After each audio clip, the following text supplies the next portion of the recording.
folks. It's been a while since I've made any kind of videos. Been kind of busy.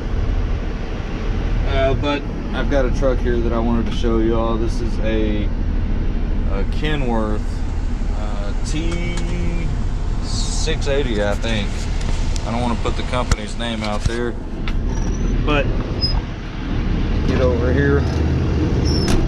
It's got a rough ride at high speeds, highway speeds, and you can see that the differential is clearly leaking. This is an overnight pedal. And then the cool part, I don't know if you can see, the U-joint is actually toast. Where are you? There you are. Yeah, bearings are completely gone. See better on the top. So that's what I'm dealing with today. Not sure if they're going to have me do the repairs or if they're going to have their shop do the repairs, but we'll find out soon enough. They've got another one they need me to look at. It's got transmission faults. Go ahead and take a look at that one and update y'all with what I find on that one. Oh, and by the way, got me a new rig. I'll show you a better picture whenever I'm not near all the customer trucks. But she's a beaut. I love her. Alright, so this next unit we got here is a Kenworth T680, and they're saying it has transmission faults. I'll show you the dash, what we're looking at here. So if you look on the dash here, we've got hill start assist, traction control, and traction control.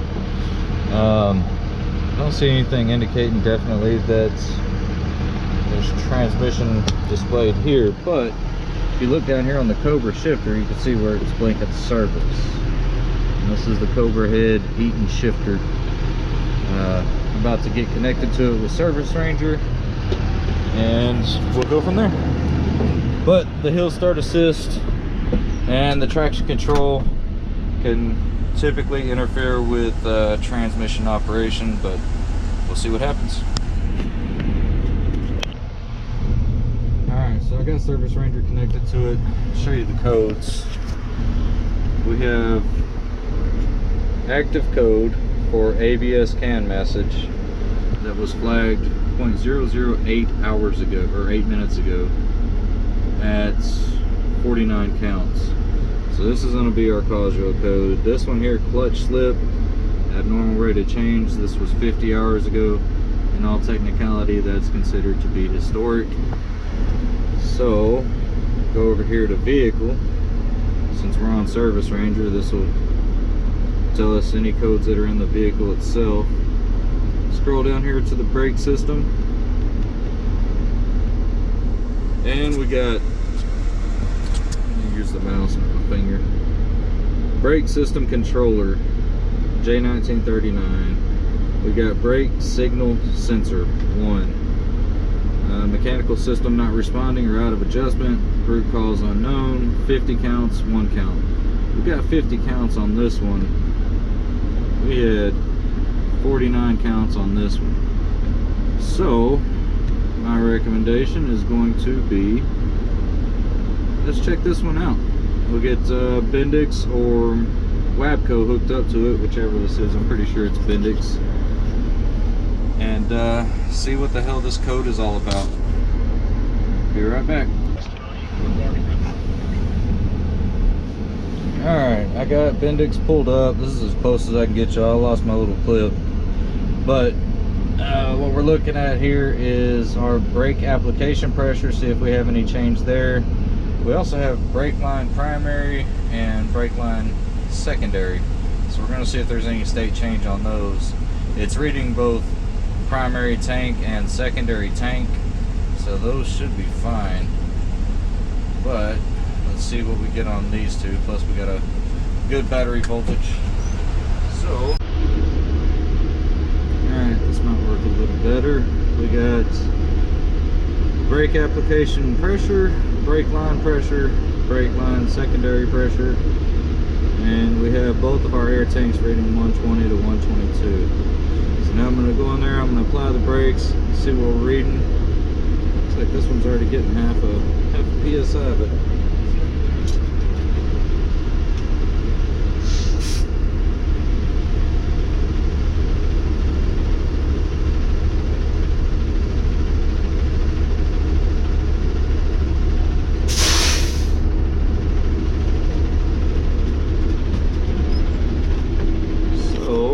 review this video and see what we got, since I can't see it from the customer's truck.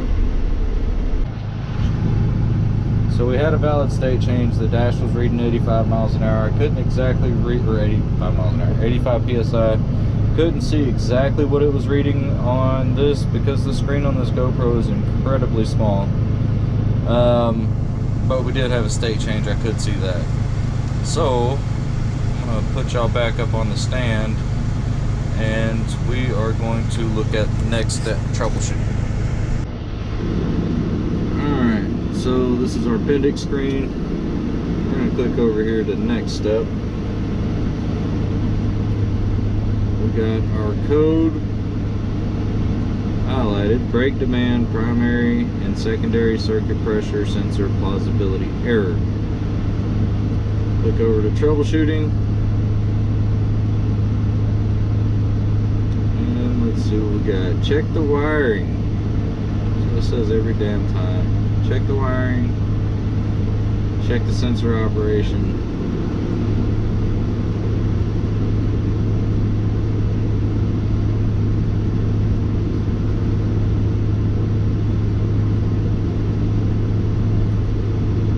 Let's see. Check the sensor operation. Use instructions in the overview diagnostic aid section. Verify operation pressure sensor. Is the sensor operating correctly? Overview diagnostic aids section. Where the fuck is that?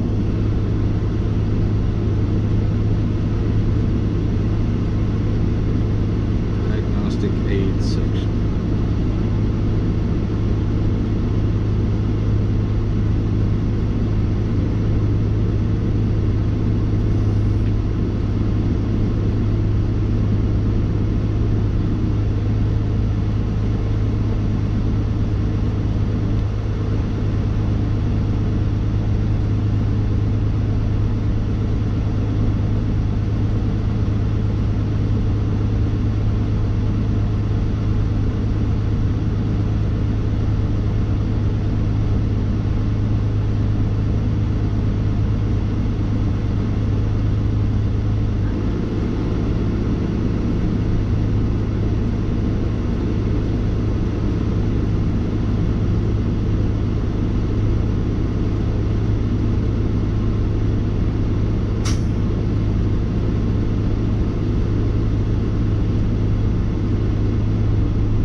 See if I can set my phone up against the stand, which I can.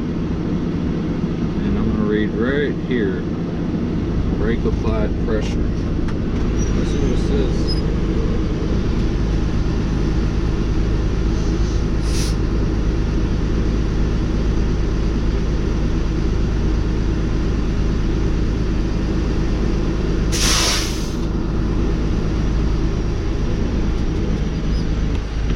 Okay, now I can get a good idea. That's a bigger screen. Brake applied pressure.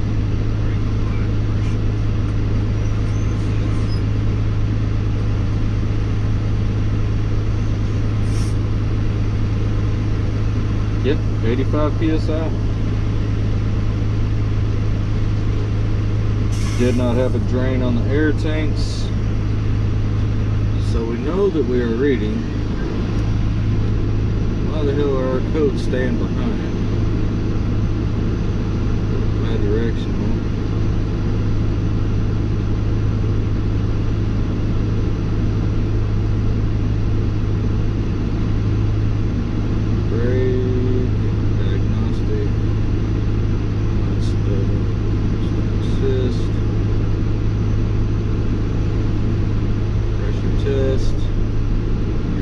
that.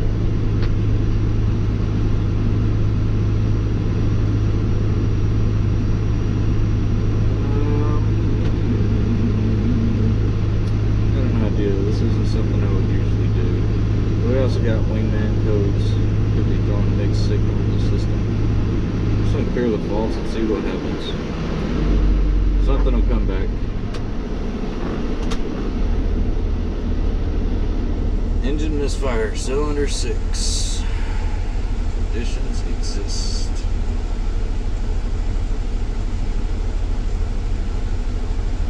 PS not calibrated.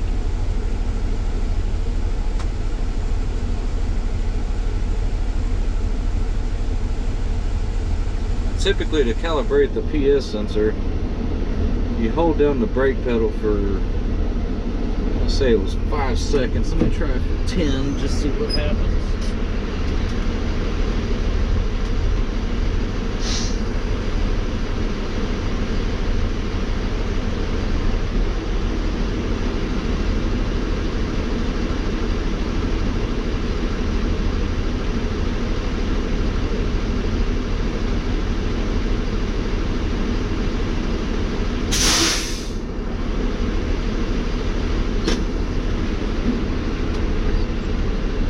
And go to inactive, you bastard.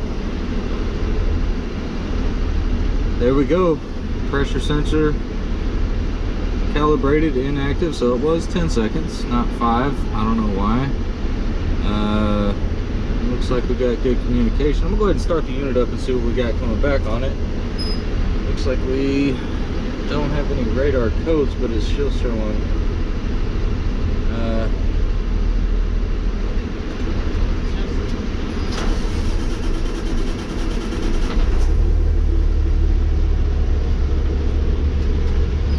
See what we got here.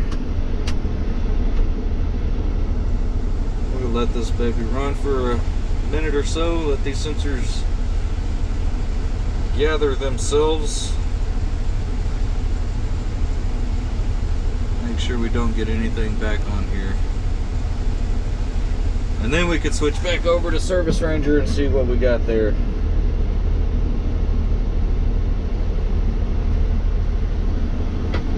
Take a look on the dash, since these are staying as inactives.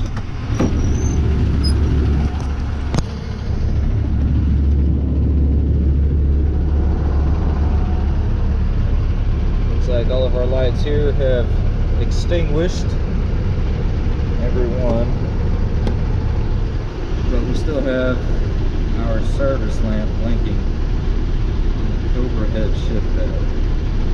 So, oh, we also have this going from neutral to fault, neutral to fault, neutral to fault. So, let's connect Service Ranger, shall we?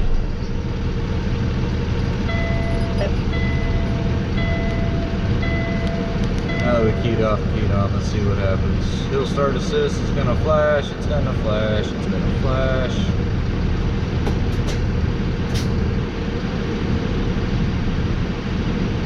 No ABS though, no traction control. I like that shit. Codes are staying inactive up here. So now let's disconnect.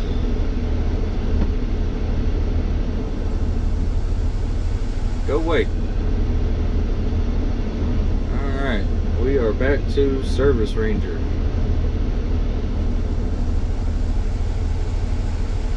See what we got for an eating fault.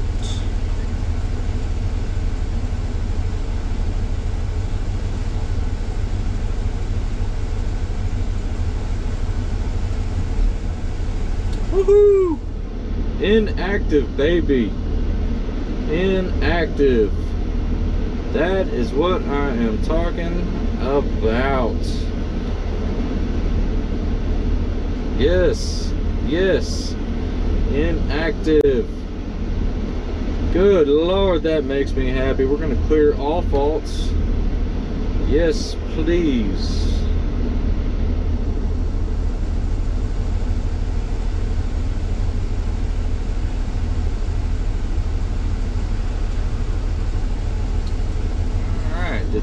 pause. Detecting faults. There is no faults to detect. Please load. No faults detected. Detecting faults on the vehicle side. Detecting faults. Detecting faults. And no faults detected. Fuck yes. We are the bomb. Alright, so it looks like the cause of our issue was pressure sensors lost calibration. Now, most people ask, how do your pressure sensors all of a sudden lose calibration? Typically it's done to incorrect power down, battery voltage, incorrect startup. If you hop in it and just automatically start cranking the engine, it'll do it. That's typically the way that I've seen it happen, is drivers will hop in the truck and turn the key on instantly, not give it a second to do the ABS chuffs, and they just turn the key on and get the engine running. Whenever that happens, typically that's whenever you find your pressure sensor faults are going to log. I can't prove that. Well, I haven't been able to prove that. It's just a theory of mine, but it's what I'm going with. So we got this truck done. Appreciate y'all's help. Alright folks, we got truck number 3 here. This one they're having AC issues with. So let me get over here to the heat side. Hot side of the engine, if you want to call it. Start out the same. Got a brand new condenser on here. Charge air cooler.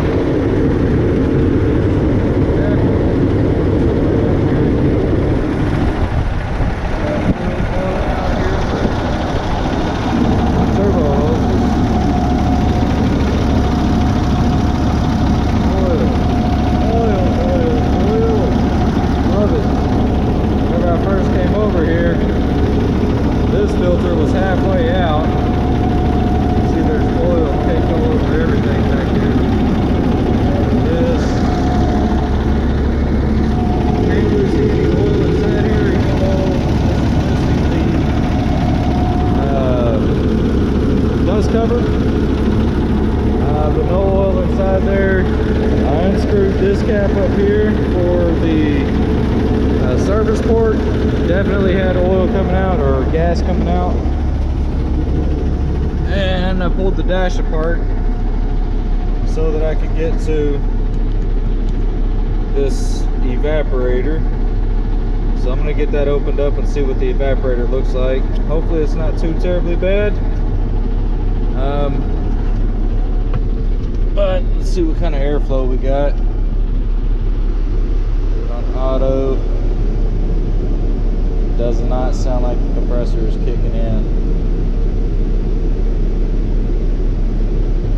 Does not feel like the compressor is kicking in. I've got it set 60 degrees auto. AC is on. Let's put this baby on recirculate.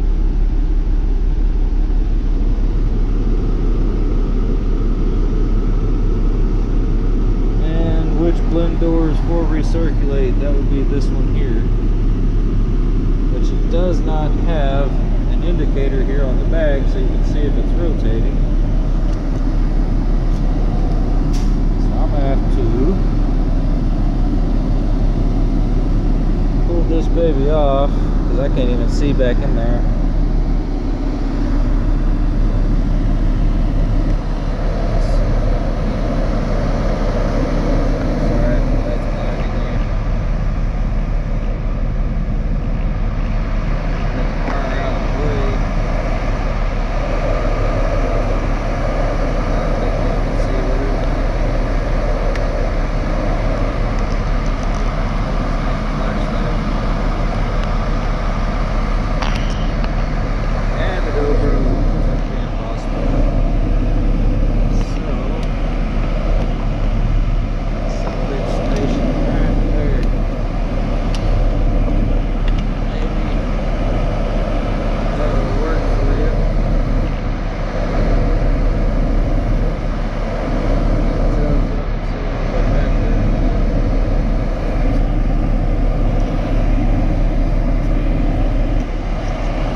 it's actually turning or not, the blend door that is.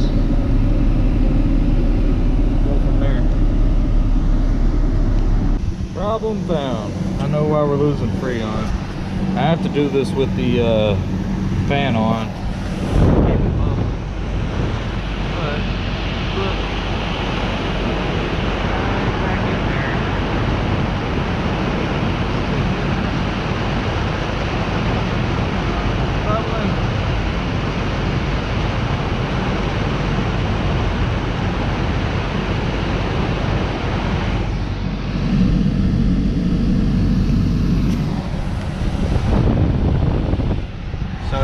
Evaporator is leaking, and it's leaking our Freon out.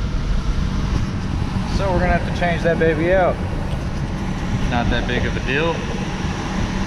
What is a big of a deal is whenever you switch it from heat to cold, you lose your dash vents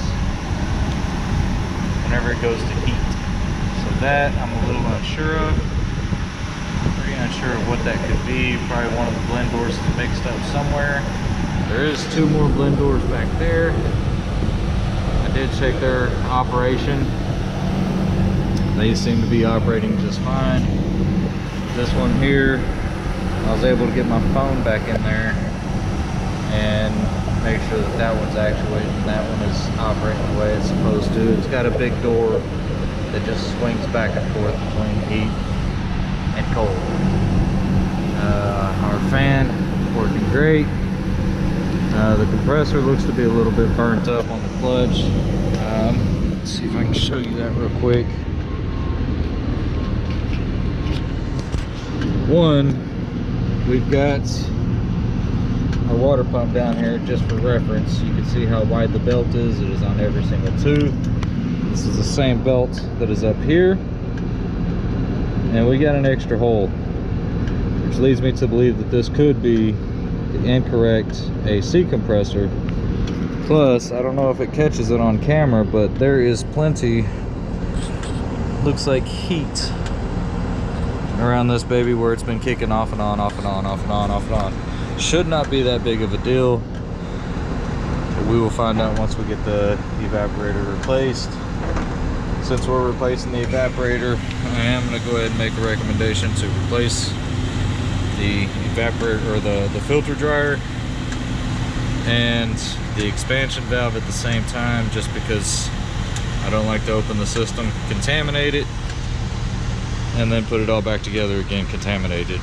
I'm also going to inform the customer of this beautiful fucking turbo leak, see where he wants to go with that.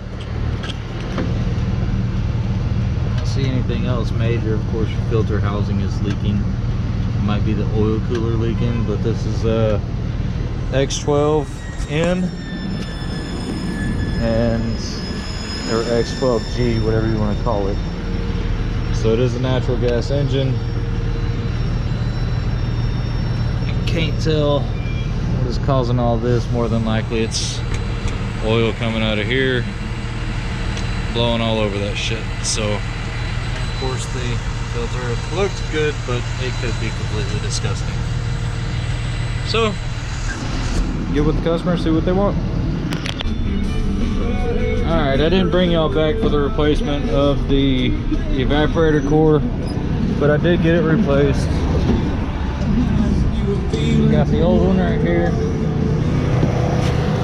Let's pack our parts box. Turn my generator off.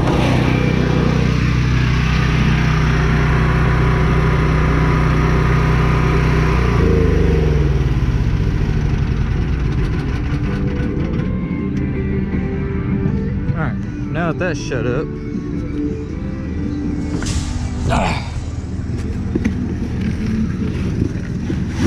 so we got the old one right here, and right there's where it was leaking at. So we got it replaced. Can't see anywhere else that there's any kind of holes. I mean, there's some rub marks, but and it's really kind of dry, so this leak just started. Can't see nothing going on over here. that looks good. So they got to point you to the ground. The company don't want their logo in it. So got it all put back together. Everything's good and well.